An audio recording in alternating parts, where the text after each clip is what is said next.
براءة من الله ورسوله إلى الذين عاهدتم من المشركين فسيحوا في الأرض 4 أشهر واعلموا أنكم غير معجز الله وأن الله مخزي الكافرين.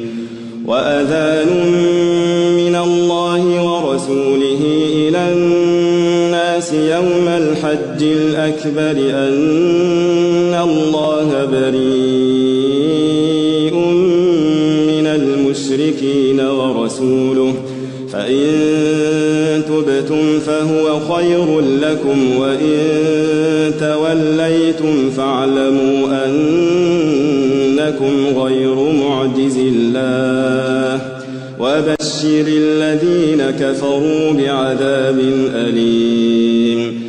إلا الذين عاهدتم من المشركين ثم لم ينقصوكم شيئا ولم يظاهروا عليكم أحدا فأتموا إليهم عهدهم إلى مدتهم إن الله يحب المتقين. فإذا انسلخ الأشهر الحرم فاقتلوا المشركين حيث وجدتموهم وخذوهم واحصروهم واقعدوا لهم كل مرصد فإن تابوا وأقاموا الصلاة وآتوا الزكاة فخلوا سبيلهم إن الله غفور رحيم. وإن أحد من المشركين استجارك فأجره حتى يسمع كلام الله ثم أبلغه مأمنه ذلك بأنهم قوم لا يعلمون.